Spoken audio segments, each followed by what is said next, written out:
Some people are afraid. They say, I can never get up and talk, or I can never go knock on doors, or I can never, do all these different things that a lot of people are doing. But anybody can stand with a sign. Anybody can stand with a sign that says, "One voice against socialism." And so we feel like we need to get something like that going right here in Franklin County. So what we're going to do, we've got sign-up sheets back in the back, and we've broken our county up into 5 regions. We've got a Sullivan region, and a St. Clair region, a Union, a Washington, and a Pacific. And we've got a sign-up sheet for all of those back in the back on one of our tables. And we would like for everybody to be, everyone here that lives here in Franklin County, or even if you don't, to be a part of it. And we're going to let you sign your name on the list that's closest to your home.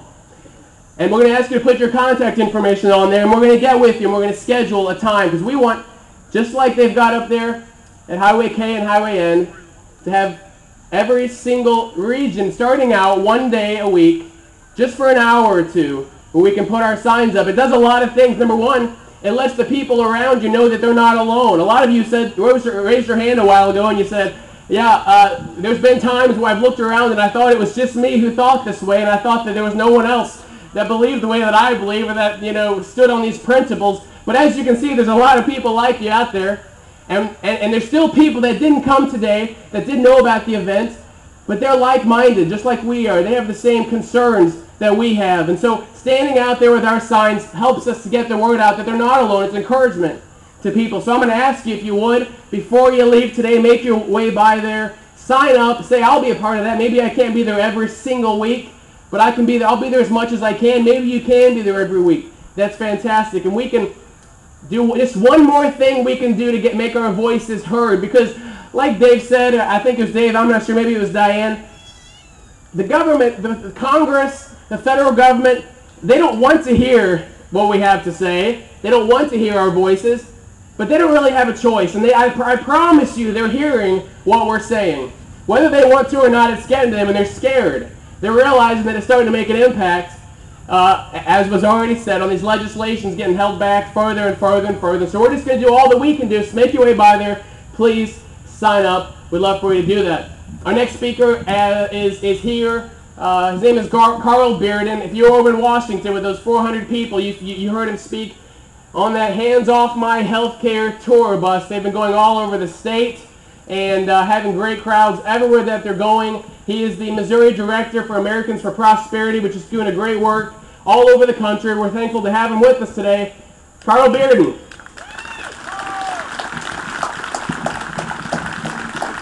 Thank you, Jedediah. Good morning, Patriots. I know we have a good crowd here from Franklin County, but as we were at the table, I know that there are many people from other places. We even have an Arkansan out here somewhere.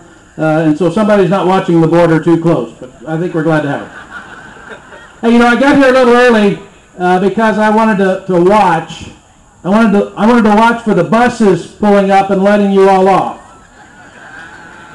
And I must not gotten here early enough because I didn't see any.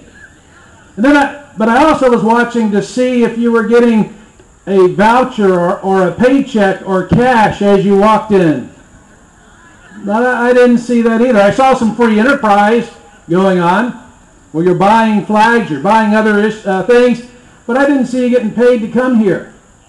But I hear about that all the time. I read about it, I see it on TV, but I've yet to be at one of these places where I found anybody that's actually happened. But I will tell you that some of the folks who are here with us today, some bloggers and some video folks, we do have video of people getting off the bus, I hate to tell you. The problem is they were SEIU members who were paid to ride the bus, paid to go to town halls, and got off the bus. So thank you for being here because you love your country. Now I can't wait until tomorrow to find out what new name you're going to be called. Because after all big events, there's a new name. Calling you a mobster didn't seem to work. It just made you more resolved. Calling you an American didn't work because we know that what you're doing and what's done all across this country in places like this is America. So it'll be interesting to see what you're called tomorrow, but you may get a break. If you haven't heard, the president's working on a couple of speeches this week. Actually, I think he's just making sure he has enough teleprompters lined up in case one goes out. But tomorrow, in case you haven't heard, he's delivering an address to schools all across the country. Now, you heard Dave say, and Jedediah repeat it, that you all are having an impact on many things that are happening. You had an impact in that speech already. Did you know that? You know that? You did, because while they had, even though they won't admit it, they had ulterior motives and they had an objective to accomplish, they've had to change that because you all are paying attention than they were supposed to be. And then you might know that the President is addressing a joint session of Congress. Now, this is the first joint session of Congress that's taken place outside the State of the Union since George Bush addressed the country about 9/11. You know why the President is addressing Congress? Because of you! You are getting in the way.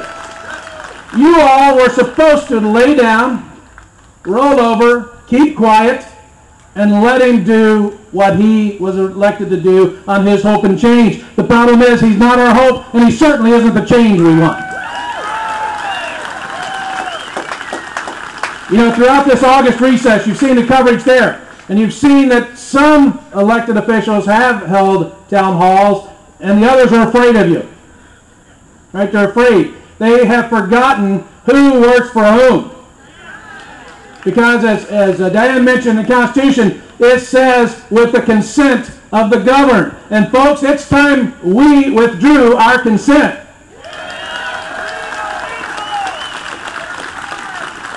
This is not a country of the President, by the Congress, and for the Supreme Court. It's about us, of the people, by the people, and for the people, and we need to get that message out. You know, I've been on Dave and Brian's show, and they have schooled me about health control, and I messed up in Washington one time and called it health care, but health control. But, you know, you have an opportunity, as Dave said, these things, cap and tax, cap and trade, whatever you want to call it, there's some other names that I won't repeat, or the health control bill would have already been in place. You would have been preparing for a government and socialized health care, except that you, again, got in the way.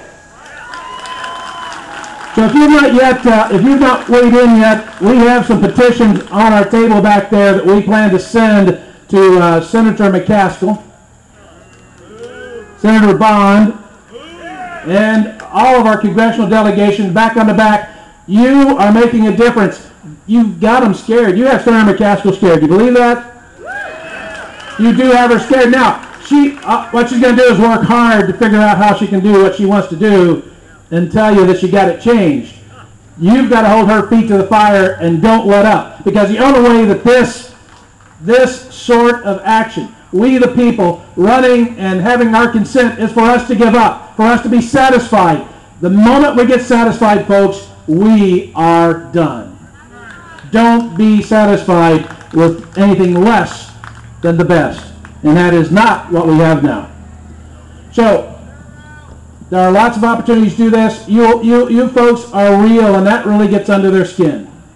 They don't like the idea that there is actually real people who come to these events, don't get paid. You buy your food. Nobody buys your food for you here. Yet you are in the way and you don't agree with them. So I have one piece of advice for you. Keep it up. Keep it up. Don't worry in well-doing. You know, during the heights of the bombings in London, you remember that, well, I wasn't around, but I read about it.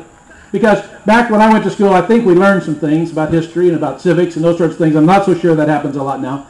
But you remember the bombings of London when Winston Churchill, remember he says, never, never, never, never, never, never give up. Folks, never give up, because this is our country. The Bible talks about a